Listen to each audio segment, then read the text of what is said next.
گاؤں میں لکڑہارا رہتا تھا۔ اس کا ایک بیٹا تھا۔ لکڑہارے کو وہ کافی پیارا تھا۔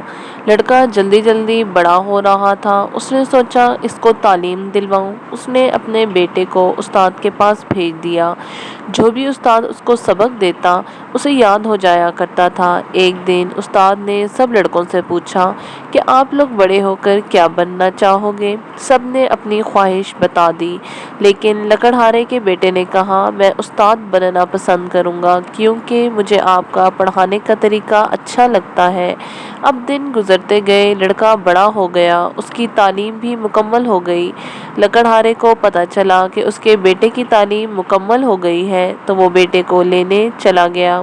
جب بیٹے نے باپ کو دیکھا تو گلے لگا لیا۔ گاؤں کی طرف وہ روانہ ہو گئے۔ جب گاؤں آئے، یہاں پر پورا گاؤں ان کا شاندار استقبال کرنے کے لیے موجود تھا۔ گاؤں میں خوشی کی لہر تھی کہ ہمارے گاؤں کا لڑکا تعلیم حاصل کر کے آیا ہے۔ اس کا بیٹا یہ سارا کچھ دیکھ کر بہت خوش ہوا۔ اب دن گزرتے گئے اور اس کی جوانی عروج پر تھی۔ لکڑہارا اور اس کی بیوی نے سوچا اگر ہمارا بیٹا جوان ہو چکا ہے تو ہم اس کی شادی کر دیتے ہیں۔ انہوں نے لڑکے سے کہا ہم تمہاری شادی کر رہے ہیں۔ تو لڑکے نے جواب دیا جیسے آپ سمجھیں۔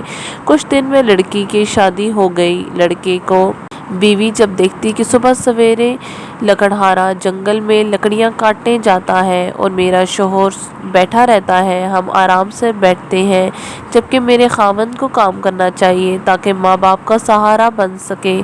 ایک دن یہ دونوں اکٹھے بیٹھے۔ اس لڑکے کی بیوی نے کہا کہ دیکھو تمہارا باپ بوڑھا ہو چکا ہے اور وہ جنگل میں لکڑیاں کاٹنے جاتا ہے، ہمارا پیٹ کاٹتا ہے، تمہیں چاہیے کہ اب اپنے باپ کا ہاتھ بٹاؤ۔ اس کے شوہر نے کہا چلو صبح ہوتے ہی کام ڈھونڈنے کے لیے نکل جاؤں گا۔ صبح ہوئی، وہ کام ڈھونڈتا رہا اور اسے کوئی کام نہ ملا۔ اس کا دن بھٹکنے کے بعد یہ شام کو گھر آ پہنچا۔ اس کی بیوی نے پوچھا سناؤ کوئی کام ملا؟ تو یہ کہنے لگا مجھے کوئی کام نہیں ملا، جب سے ہمارا گزارا ہوتا۔ اس کی بیوی کہنے لگی جب تم پریشان نہ ہو میرے شہر میں چلے جاؤ، بادشاہ کے محل میں کام کرتا ہے تو ان کے پاس چلے جاؤ، وہ تمہیں کام دلوا دیں گے۔ لڑکے نے حامی بھر لی اور بیوی سے کہا چلو وہاں پر بھی قسمت آزما لیتا ہوں، کیا پتا کوئی کام مل جائے، اور کہا سفر لمبا ہے، راستے میں کام آئے گا۔ یہ گھر سے ماں باپ کی اجازت لے کر روانہ ہو گیا۔ لڑکا سارا دن سفر پر چلتا رہا، چلتے چلتے جنگل میں پہنچ گیا۔ اوپر سے رات کافی ہو چکی تھی۔ اب وہ سوچ رہا تھا کہیں پر رات گزارنے کے لیے کوئی جگہ مل جائے، کوئی جھونپڑی مل جائے۔ اب وہ جنگل میں ادھر ادھر بھٹک رہا تھا۔ کافی دیر تک بھٹکنے کے بعد اسے ایک گلی میں ہلکی سی روشنی دکھائی دی۔ یہ اس طرف پہنچ گیا۔ وہاں پہنچ کر اس نے آواز لگائی کہ کوئی ہے جو مجھے آج رات یہاں پر سونے دے، تو کچھ ہی دیر میں ایک بزرگ آئے۔ لڑکے نے بزرگ سے کہا میں شہر جا رہا ہوں، میرے پاس جگہ نہیں۔ انہوں نے کہا ہمارے پاس جگہ ہے، ہم میاں بیوی مسافروں کو اپنے ہاں جگہ دیا کرتے ہیں، اندر آ جاؤ۔ وہ لڑکے کو اپنے ساتھ اندر لے آیا۔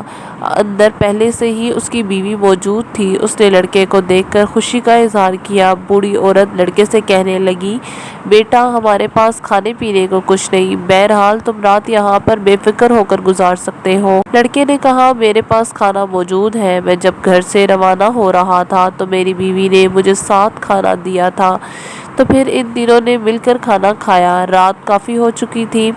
لوگ ایسی صبح وہ اجازت مانگ کر عورت کو اس کے خاوند سے اجازت مانگ کر لڑکا روانہ ہو گیا۔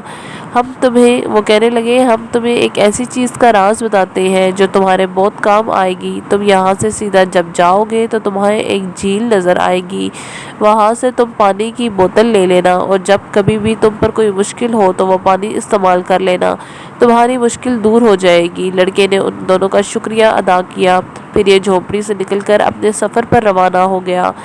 ان دونوں کے بتائے ہوئے رستے پر چلنے لگا۔ اس کو طلسماتی جھیل مل گئی۔ اس نے ایک بوتل کے اندر اس کا پانی ڈال دیا، پھر شہر کی طرف روانہ ہو گیا۔ کافی دیر چلنے کے بعد ہی شہر کے اندر موجود تھا۔ بادشاہ کا ماہر سامنے نظر آیا۔ یہ اپنی بیوی کے چاچا کے پاس پہنچ گیا اور اس کا قصہ سنایا کہ میں یہاں پر نوکری کی تلاش میں آیا ہوں، مہربانی فرما کر مجھے بادشاہ کے محل کے اندر نوکری دلوا دیں۔ اس نے کہا آج کل بادشاہ خود کافی مصیبت میں پھنسا ہوا ہے۔ ایک دن اس کی بیٹی محل کے باغیچے میں باہر بیٹھی ہوئی تھی، وہاں سے خطرناک جن نظر آیا، اس کی نظر اس پر پڑ گئی۔ کافی حسین ہے وہ، جن میں شہزادی کو دیکھتے ہی شادی کا سوچ ذہن میں آ گیا۔ اس نے جا کر بادشاہ کو کہا کہ میں تمہاری بیٹی سے شادی کرنا چاہتا ہوں، اگر تم خوشی خوشی اپنی بیٹی کا ہاتھ مجھے دے دیتے ہو تو نہیں تو اس کا ہاتھ اٹھا کر لے جاؤں گا اور تم سے تمہاری بادشاہت بھی چھین لوں گا۔ بادشاہ کافی لوگوں سے مدد مانگتا رہا، جن کو بھگانے میں میری مدد کرو، اور اس کو کوئی نہ بچا سکا۔ اب بادشاہ جن کے آگے گھٹنے ٹیک چکا ہے، 2 دن بعد واپس آئے گا اور بادشاہ کی بیٹی کو اٹھا کر لے جائے گا۔ تو لڑکی نے کہا کہ مجھے بادشاہ کے پاس لے چلو، میں ان کی مدد کروں گا۔ لڑکا بادشاہ کے سامنے کچھ دیر میں موجود تھا۔ یہ بادشاہ سے کہنے لگا میں آپ کی مدد کے لیے تیار ہوں، آپ نے کافی لوگوں پر بھروسہ کیا ہے تو مجھ پر بھی ایک بار بھروسہ کر لیں۔ بادشاہ نے حامی بھر لی اور بادشاہ نے لڑکے سے کہا اگر تم مقابلہ جیت گئے تو تمہارے دل کی خواہش میں پوری کر دوں گا۔ 2 دن بعد بادشاہ کے محل کے اندر جن نمودار ہو گیا۔ اس نے بادشاہ سے کہا میں تمہاری بیٹی کو اٹھانے آیا ہوں، مجھے اپنی بیٹی خوشی خوشی دے دو۔ وہاں پر لڑکا پہلے سے موجود تھا۔ اس نے کہا کہ تمہاری بھلائی اسی میں ہے کہ تم یہاں سے چلے جاؤ، ورنہ میں تمہیں سنسار کر کے رکھ دوں گا۔ جن میں لڑکی کے اوپر منتر کیا تو لڑکی پر کوئی اثر نہ ہوا، کیونکہ لڑکے کے پاس بہت بوتل میں پانی موجود تھا۔ اس نے وہیں پر بوتل کا ڈھکن کھولا اور جن کے اوپر پانی پھینک دیا تو جن وہیں ختم ہو گیا۔ بادشاہ اور وہاں پر موجود سارے لوگ تالیاں بجانا شروع کر دی۔ بادشاہ نے لڑکے کا شکریہ ادا کیا اور اسے کافی انعام سے بھی نوازا۔ بادشاہ نے لڑکے سے کہا جو بھی تمہاری دلی خواہش ہے مجھے بتاؤ، میں پوری کر دوں گا۔ لڑکے نے کہا کہ میں آپ کے پاس یہاں پر نوکری کی تلاش لے کر آیا ہوں، نوکری دے دیجیے۔ میں بچوں کو پڑھانے کا خواہش مند ہوں، میں اپنے علماء کی طرح بننا چاہتا ہوں۔ بادشاہ نے کہا ہم تمہاری یہ خواہش پوری کرتے ہیں۔ بادشاہ نے لڑکے کو ایک استاد کا درجہ دے دیا اور لڑکا بچوں کو پڑھانے لگا۔ واپس آیا تو آپ گھر والوں کو سارا واقعہ سنایا اور کہا اب ہماری قسمت بدل گئی ہے، ابو جان آپ لکڑیاں کاٹنے کے لیے جنگل نہیں جانا پڑے گا۔ اس طرح یہ ہنسی خوشی زندگی بسر کرنے لگے۔